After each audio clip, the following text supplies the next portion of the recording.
alors il est en rapport avec la société.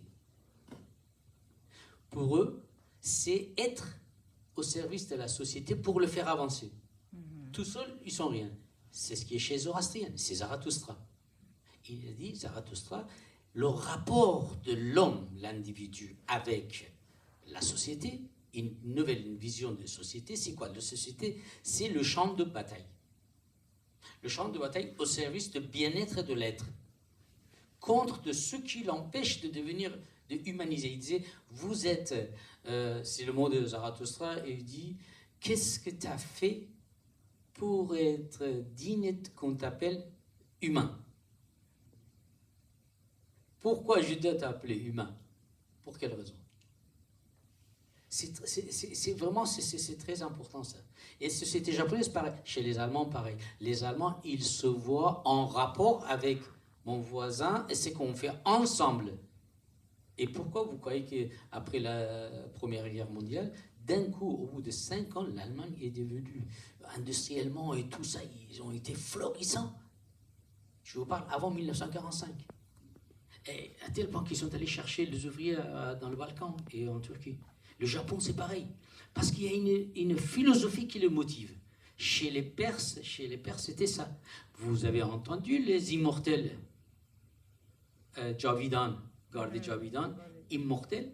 Ils étaient préparés. S'il y en a un qui tombait dans le champ de bataille, de suite, un autre expert, un commandant, était prêt.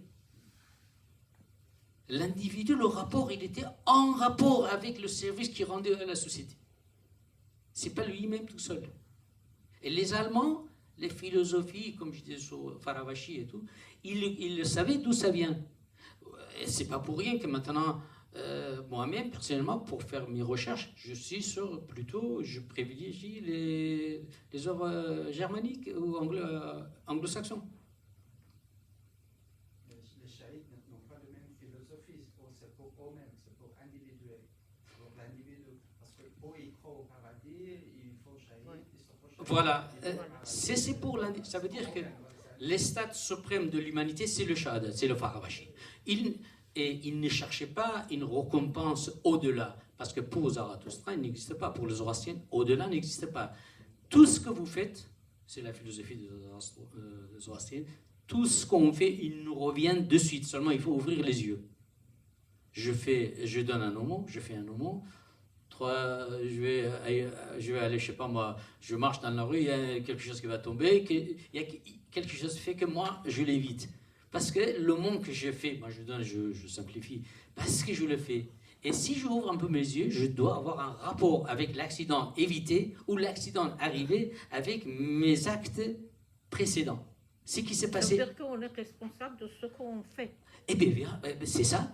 L'homme, il est responsable de tout vivant, y compris la nature. Chez les Zoroastriens, on n'urine pas dans l'eau, on ne casse pas une branche d'arbre. C'est pas une interdit. L'interdit n'existe pas. Il y a des choix et la liberté. Vous êtes libre, vous avez le choix de le faire ou de ne pas le faire. Il n'y a pas de punition. C'est vous. Quand on dit que l'homme-dieu, c'est là. C'est le bon sens, en fait. Le rapport, je vais loin, je rentre, si tu permets, je peux. Voilà. Le rapport avec Zarathustra, le rapport de l'homme avec le Dieu change.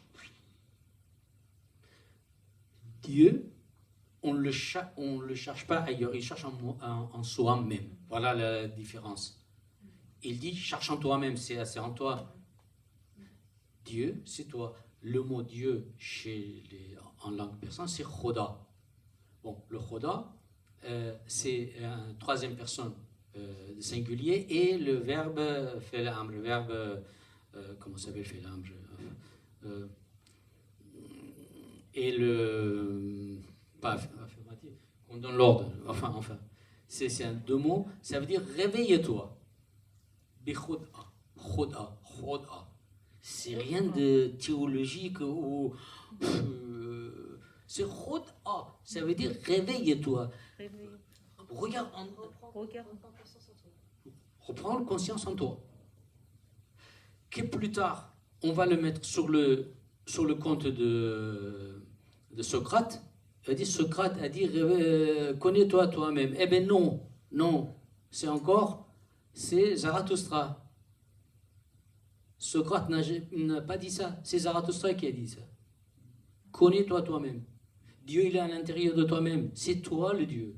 Ne cherche pas ailleurs. On le voit que chez les philosophes persans qui continuent, que ce soit Sohrawardi, que ce soit Moulavi, que ce soit Sadi, ils disent l'être humain doit Et être à il- la recherche de Ben la oui. vérité toute sa vie parce qu'il n'y a pas qu'une seule vérité. ای قوم به حج رفته کجایید معشوق همین جاست بیایید. Il dit, oh, ceux les pèlerins que vous allez au pèlerinage de la Mecque, où est-ce que vous allez? La bien-aimée, il est en toi-même, il est là, il est juste en toi-même. Ne cherche pas ta bien-aimée ailleurs, il est en toi-même. Et c'est ça que le rapport, il a changé. Le rapport avec le Dieu. Il n'est pas un Dieu qui va. Donc c'est pour ça que ils étaient en guerre contre aucun Dieu. C'est pour ça que les Perses, ils étaient très tolérants. Ils n'avaient pas, parce que j'ai noté, et il n'a tué aucun Dieu. Parce que j'ai noté là, aucune religion. Il n'est pas tueur de Dieu. Parce qu'il n'a pas un Dieu anthropomorphisme comme d'autres chez les monothéistes. Le Dieu de Zarathustra, c'est en nous. Chacun individu, nous sommes le Dieu. Il dit seulement, réveille-toi, Khoda. N'a rien de sacré pour dire Khoda. L'impératif. Voilà, impératif, voilà. Troisième personne de singulier et impératif. Merci Gabriel, mon cher Gabriel, mon grand maître. Et c'est ça. Ensuite, une nouvelle vision de Dieu, et une nouvelle vision avec, comme je dis, la société et le rapport avec la société. C'est quoi la société? Quand je me lève, voilà ce qu'il dit le Zoroastrien, quand je me lève et quand je vais me coucher, quand je me lève, je dis, qu'est-ce que je peux faire qu'aujourd'hui, que la société aille mieux vers l'humanisation. Quand je vais dormir, je me pose la question, qu'est-ce que j'ai fait pour apporter ma petite pierre à l'édifice, que ma société devient plus humaine? Or, ça, à chaque pas, c'est à chaque pas que c'est ça. Alors, imaginez chaque fois que quelqu'un qui pense ça, comment il va devenir. Il mesure dans ses pensées, paroles et actions. Bonne parole, bonne action. Voilà, c'est comment il a révolutionné. Je t'en prie, merci, excuse-moi. Non, c'est normal. Merci beaucoup pour les informations que tu nous as données. C'est super, merci. Je reprends alors donc avec Nick. Donc c'était les visions du surhomme de Friedrich Nietzsche, par-delà le bien et le mal. Auparavant, s'inspirant du zoroastrisme, sont mis en angle hellénistique, voire arien. Le surhomme... Non, pardon, je reprends.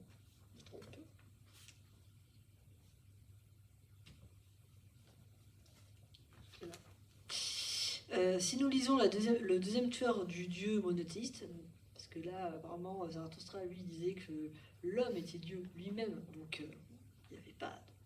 Il avait totalement tué...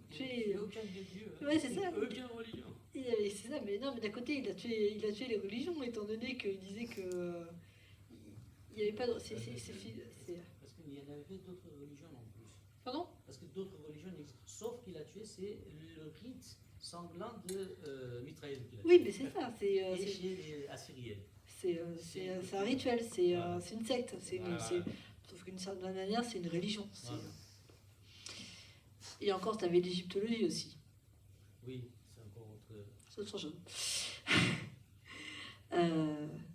Si nous lisons le deuxième tueur de Dieu monothéiste dans une œuvre Le Gai Savoir, c'est là où il tue Dieu, œuvre philosophique et poétique de 1982, ou encore les œuvres précédentes qui succèdent, comme L'Antichrist en 1896, Par-delà le Biel en 1886, Généalogie de la morale en 1887, Le crépuscule des idoles en 1888, Contre l'un de ses compositeurs favoris, Wagner, Friedrich Nietzsche démontre les maux de la société qui actuellement, ce que tu viens de dire, les maux de la société qui actuellement sont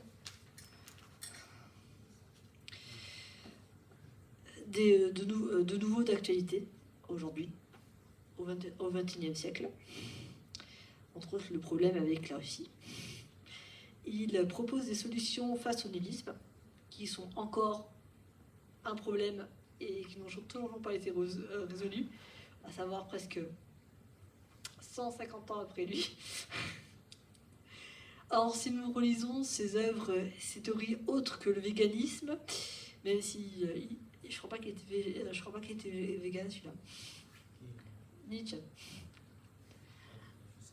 il s'avère bénéfique pour la santé et l'écologie ou le respect du système en voie de disparition. Là, je parle du nietzschéisme, qui sont comparables à la vision du zoroastrisme ou du bouddhisme. Même s'il n'a pas été le roi perse, grec, français, nous pouvons comparer ce philosophe allemand à Xerxès Ier, Socrate, Voltaire, Montesquieu, pour ses remarques, ses compétences et ses thèses. Sa force psychique, malgré son handicap, sa bipolaire et puis ses problèmes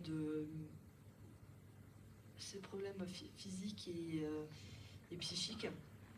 Parce que franchement, il fallait vraiment avoir du cran quand on... Il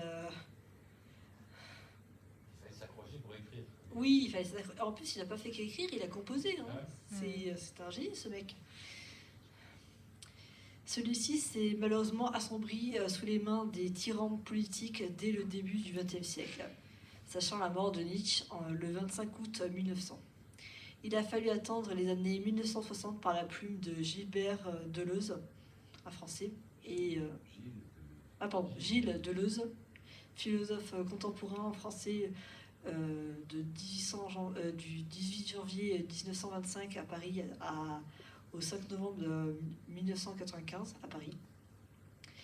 Et aussi il y a un anglais, mais je sais plus, je crois qu'il est mort il n'y a pas très longtemps. Un auteur anglais qui a travaillé sur... un auteur anglais, ouais. Qui avait travaillé sur Nietzsche aussi. Mais vu les angles du philosophe nietzschéen, n'est pas encore stable. On a vu en fait que les problèmes de la traduction de l'allemand, de ces textes allemands sont pas encore mis à jour. Ce sera jamais fait. Ouais, problème. L'être humain a encore de grandes montées à traverser avant d'accéder au sommet. Mais le minimum serait de respecter autrui et l'humanité dès le plus jeune âge jusqu'à l'âge mature. À moins de vouloir tomber totalement dans le nihilisme ou de se proclamer dictateur, voire tyran ou dieu, comme nos chers politiciens actuellement. Par-delà, ainsi, en conclusion, par-delà le bien et le mal, ou le feu immortel, qui commence par les chants, histoire du prophète Zarathustra, le tueur des religions polythéistes et imposant les sacrifices et supprimant les sacrifices comme le mitraïsme. Sa religion et philosophie est reprise par le roi Darius Ier de Perse jusqu'à la reprise du pouvoir en 330 par Alexandre III, successeur des œuvres de la cité, saccageur des œuvres de la cité de Persépolis. Merci Alex. La religion et les philosophes continuent malgré les massacres macédoniens. Il faut attendre le 7e siècle pour la reprise du pouvoir arabe face aux dernières dynasties zoroastriennes, les Sassanides, pour attendre ensuite le 17e et le 18e siècle et revoir les proses zoroastriennes par les lettres intellectuelles au siècle des Lumières, dont Montesquieu, Voltaire et Diderot. Il faut de nouveau attendre le 19e siècle pour lire les thèses philosophiques du génie maudit allemand, assassin de Dieu, Friedrich Nietzsche, par-delà le bien et le mal, le gai savoir, ainsi par les Zarathustra et aussi l'Antichrist. Il défie, en s'inspirant du zoroastrisme, les principes de la vie. Malheureusement, suite à la période sombre du nazisme, ces œuvres sont reformulées et différemment vues par la société. Comment arrêter ces atrocités par l'être humain et limiter les maux de la mentalité? Là est la question. La philosophie du zoroastrisme ou du bouddhisme sont des solutions en plus des compétences intellectuelles. Après, tout cela dépend de la vanité de l'être humain. Merci à vous. Merci.